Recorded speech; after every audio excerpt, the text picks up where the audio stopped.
mačiau daug raudonų linijų, kurios buvo nubraižytos ir kartais net susidaro įspūdis, kad tas raudonasias linijas nubraižome ne mes, vakarų valstybės, demokratinės valstybės, o jas mėgina pasitelkdami baimę ir grasinimus, tas linijas bando nubraižyti teroristinė valstybė Rusija. Ir reikia pažymėti, kad vis dėlto mums pavyksta jas ištrinti ir tai įvyko jau ne vieną kartą. Aš priminsiu ne tik tai tankų istoriją, bet ir kažkada tai kandidatės statusas Ukrainai Europos Sąjungoje buvo irgi tabu, irgi raudona linija, puikiai tai prisimenu.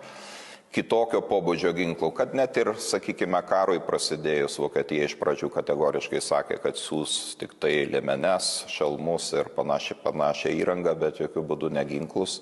Tačiau ta raudona linija taip pat jau senokai praeita, šitas Rubikonas peržengtas. Taip kad labai tikiuosi, kad ir ši raudona linija, jeigu ji tokia tikrai egzistuoja, manau, ji egzistuoja tik tai galvose, kad ji taip pat bus peržengta, nes naikintuvai, ilgo nuotolio raketos, tai yra esminė karinė pagalba. Ir šiuo metu, kai karas yra tokioje lemiamoje fazėje, kurioje turi įvykti lūžis, nepaprastai svarbu, kad mes nevėluotume, nedelstume.